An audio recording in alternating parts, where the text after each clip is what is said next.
कृष्ण वंदे जगद्गुरुं। 9वां अध्याय का 7वां और 8वां श्लोक। 9वां अध्याय का 7वां श्लोक। सर्वभूतानि कौन्तेय प्रकृति यान्ति मामिकां कल्पक्षये पुनस्तानि कल्पादौ विसृजाम्यहम्। ऊपर कहे गए श्लोकों का अर्थ है, हे कुंती नंदन, कल्पों का क्षय होने पर संपूर्ण प्राणी मेरी प्रकृति को प्राप्त होते हैं और कल्पों के आदि में मैं फिर उनकी रचना करता हूं।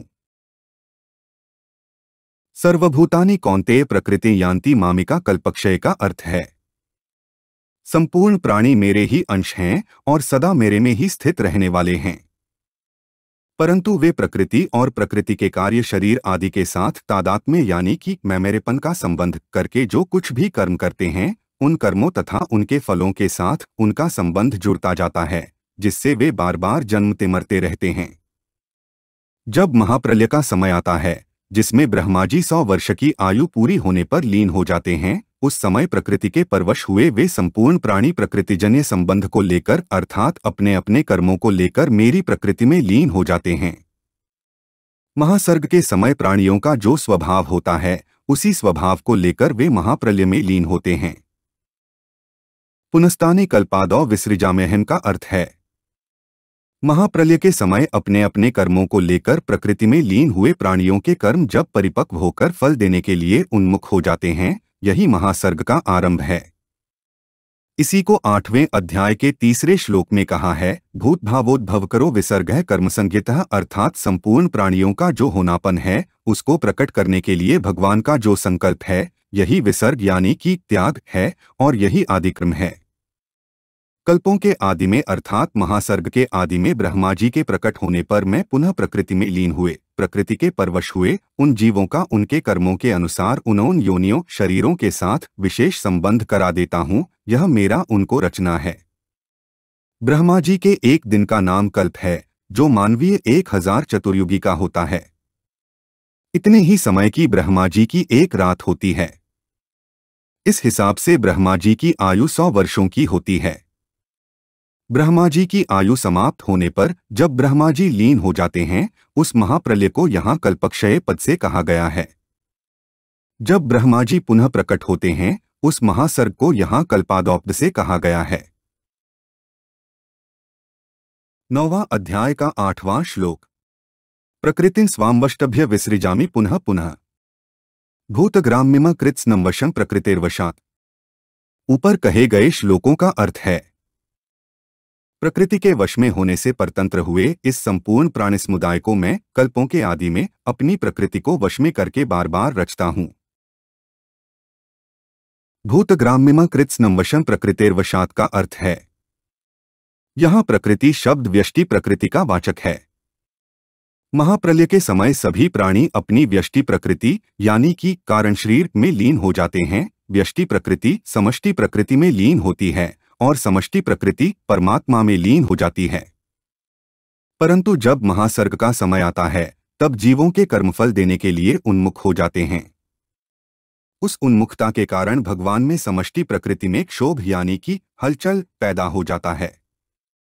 जैसे दही को बिलोया जाए तो उसमें मक्खन और छाछ ये 2 चीजें पैदा हो जाती हैं। मक्खन तो ऊपर आ जाता है और छाछ नीचे रह जाती है। यहाँ मक्खन सात्विक है, छाछ तामस है और बिलोनारूप क्रिया राजस है।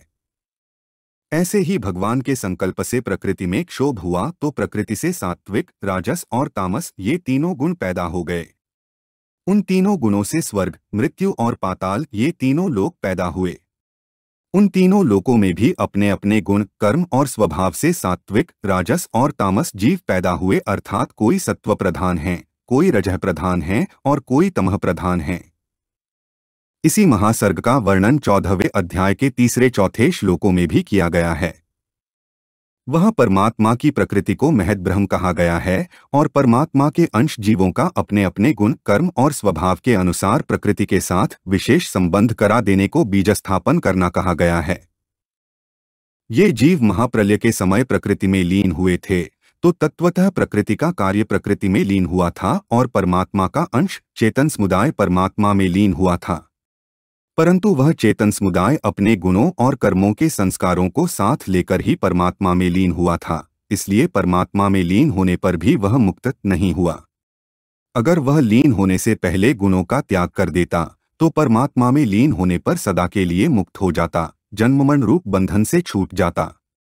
उन गुणों का त्याग न करने से ही उसका महासर्ग के आदि में अलग अलग योनियों के शरीरों के साथ संबंध हो जाता है, अर्थात अलग अलग योनियों में जन्म हो जाता है। अलग अलग योनियों में जन्म होने में इस चेतन समुदाय की व्यष्टि प्रकृति अर्थात गुण कर्म आदि से माने हुए स्वभाव की परवशता ही कारण है। 8वें अध्याय के 19वें श्लोक में जो परवशता बताई गई है वह भी व्यष्टि प्रकृति की है। तीसरे अध्याय के 5वें श्लोक में जो अवस्था बताई गई है वह जन्म होने के बाद की परवशता है। यह परवशता तीनों लोकों में है। इसी परवशता का 14वें अध्याय के 5वें श्लोक में गुणों की परवशता के रूप में वर्णन हुआ है। प्रकृतिं स्वामवष्टभ्य प्रकृति परमात्मा की एक अनिर्वचनीय अलौकिक विलक्षण शक्ति है।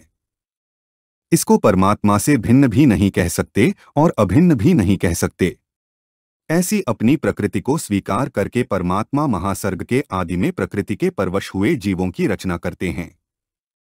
परमात्मा प्रकृति को लेकर ही सृष्टि की रचना करते हैं, प्रकृति के बिना नहीं।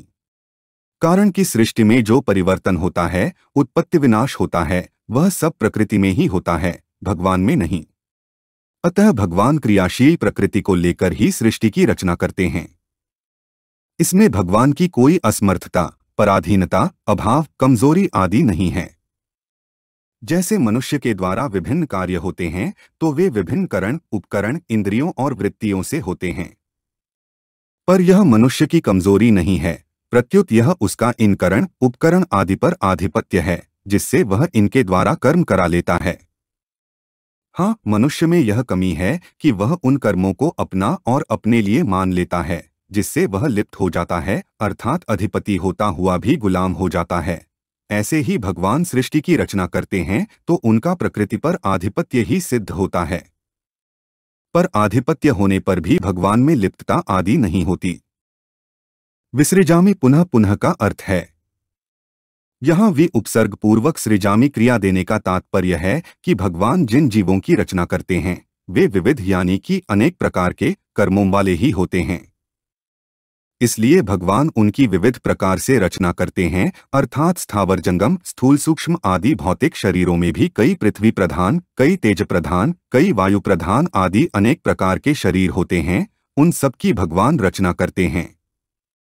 यहाँ यह बात समझने की है कि भगवान उन्हीं जीवों की रचना करते हैं जो व्यष्टि प्रकृति के साथ मैं और मेरा करके प्रकृति के वश में हो गए हैं।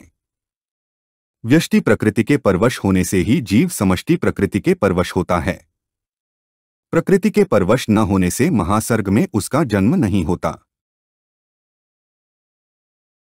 हमारे चैनल को सब्सक्राइब करें। अगर यह वीडियो आपको अच्छी लगी तो वीडियो को लाइक करें, वीडियो को अपने दोस्तों के साथ शेयर करें, अपने सुझाव हमें कमेंट करके बताएं। जय श्री कृष्णा।